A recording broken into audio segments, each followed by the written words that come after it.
அனைவருக்கும் வணக்கம். இன்னைக்கு நான் உங்களுக்கு ஒரு அழகான கதை சொல்ல போறேன். ஒரு நாள் ஒரு பாம்பு ஒரு சிலந்தியை சாப்பிட போகும்போது அதை ஒரு விவசாயி பார்த்தாராம். அந்த பாம்பு கிட்ட இருந்து அந்த சிலந்தியை காப்பாத்தினாராம். இது நடந்த கொஞ்ச நாளுக்கு அப்புறம் அந்த விவசாயி வீட்டுக்கு ஒரு பெண் வேலை தேடி வந்தாளாம். விவசாயி அந்த பெண்ணுக்கிட்ட உனக்கு என்ன வேலை தெரியும் அப்படின்னு கேட்டாராம். அதுக்கு அந்த பெண் நான் நல்லா நெசவு நெய்வேன் அப்படின்னு சொன்னாளாம். அந்த விவசாயியும் அவ மேலே பரிதாபப்பட்டு வேலைக்கு வச்சுக்கிட்டாராம். அந்த பெண் ஒரு தறியை உருவாக்கி இரவு பகலா நெசவு நெஞ்சாளாம். அந்த பெண் நெய்து தந்த துணியோட அழகை பார்த்து வியந்து போன விவசாயி அந்த பெண் கிட்ட இதை எப்படிம்மா நெஞ்ச அப்படின்னு கேட்டாராம்.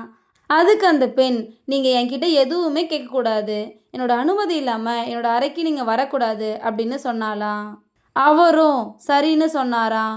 அந்த இளம்பெண் தர்ற ஆடைகளை விற்று நிறைய பணம் சம்பாதிச்சாராம். அந்த விவசாயியோட வாழ்க்கையும் வளமாக மாறுச்சான். ஒரு நாள் அந்த விவசாயி ஆர்வம் தாங்காம அந்த இளம்பெண் அறைக்குள்ள என்னதான் பண்ணுறான்னு ஒளிஞ்சிருந்து பார்த்தாராம். அந்த இளம்பெண் சிலந்தியா உருமாறி நெசவு நெஞ்சுக்கிட்டு இருந்தாளாம். அதை பார்த்த விவசாயிக்கு ஆச்சரியமாக இருந்துச்சாம்.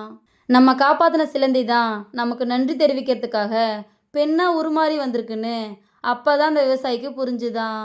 ஆனாலும் உண்மை தெரியும்னு அந்த பெண்கிட்ட அவர் காட்டிக்கலையா. ஒரு நாள் அவளுக்காக பஞ்சு வாங்க சந்தைக்கு போனாராம். பஞ்சு வாங்கிட்டு வரும்போது அசதியில் ஒரு மரத்தடியில் படுத்து கொஞ்ச நேரம் தூங்கினாராம். அந்த பஞ்சு மூட்டையில் ஒரு பாம்பு பூந்துருச்சான். அதை கவனிக்காமல் வீட்டுக்கு போய் அந்த பஞ்சு மூட்டையை அந்த பெண்கிட்ட கொடுத்தாராம். அவளும் உற்சாகத்தோட சிலந்தியாக உருமாறி நூலை உருவாக்க முயற்சி பண்ணாலாம். அப்போது திடீர்னு பாம்பு பாஞ்சு அவளை கொல்ல முயற்சி பண்ணுச்சான். பயத்தில் சிலந்தி பெண் தப்பிச்சு ஓடினாலாம். அவளோட கஷ்டத்தை பார்த்த சூரியன் அவளை காப்பாற்றி வானுலகத்துக்கு கொண்டு போனாராம். சூரியனுக்கு நன்றி செலுத்துகிற விதமாக அவள் தன்னோட வாயில் இருந்த பஞ்சை வச்சு அழகான மேகங்களை உருவாக்குனாலாம். அப்படி தான் வானத்தில் மேகங்கள் உருவாச்சான். இதோட இந்த கதை முடிஞ்சிருச்சு. இந்த கதை உங்கள் எல்லாருக்கும் பிடிச்சிருக்குன்னு நம்புகிறேன். இன்னொரு அழகான கதையில் நாளை மாலை 5 மணிக்கு சந்திப்போம். நன்றி.